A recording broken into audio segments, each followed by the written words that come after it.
Through all the political fighting that's been going on between Donald Trump and Democrats in the House, it's now becoming more and more clear that Trump is not expecting Mexico to pay for his $5 billion in funding for the border wall. But he's claiming, no, I actually meant what I said, Mexico will pay. Now, in the form of a tweet or several tweets, he said the following: I often stated one way or the other, Mexico is going to pay for the wall. This has never changed. Our new deal with Mexico and Canada, the USMCA, is so much better than the old, very costly and anti-USA NAFTA deal that just by the money we save, Mexico is paying for the wall. Nice try.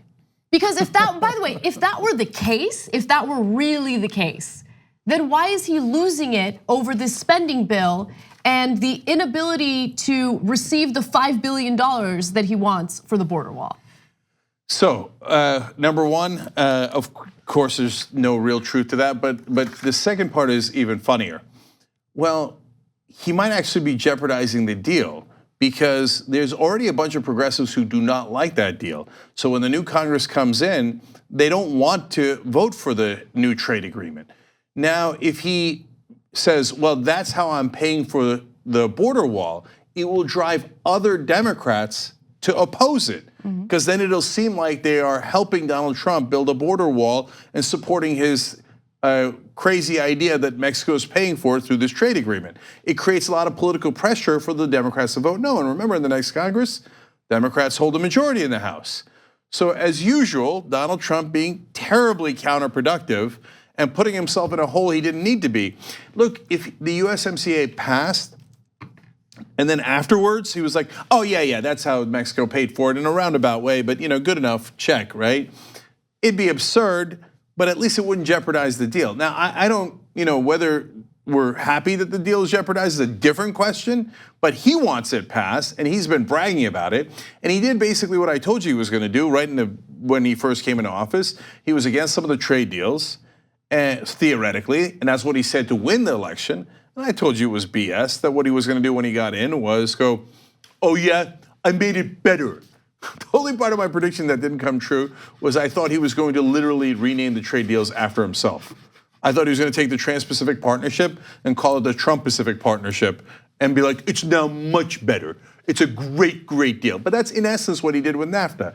Tiny little bit of changes, slap his name on it, I get the credit for it. It's now a wonderful deal. But it actually still helps his corporate donors, et cetera. But, and if that deal does not go through, then the markets react very poorly to that news.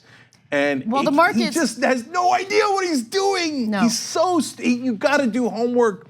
You gotta do homework in any profession, let alone the president of the United States. So totally clueless. So oftentimes when something bad happens to anyone, what matters most is how you respond to it. So in the case of Trump and the border wall, he's being triggered over and over again by the facts, and the facts are that he claimed Mexico would pay for the wall, and it's been abundantly clear that Mexico is not gonna pay for the wall.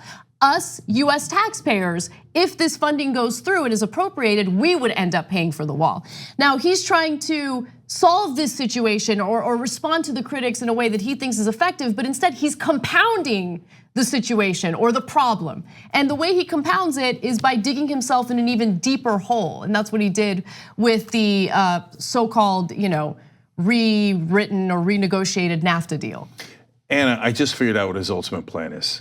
The press always gives him credit for strategy. He doesn't have any strategy.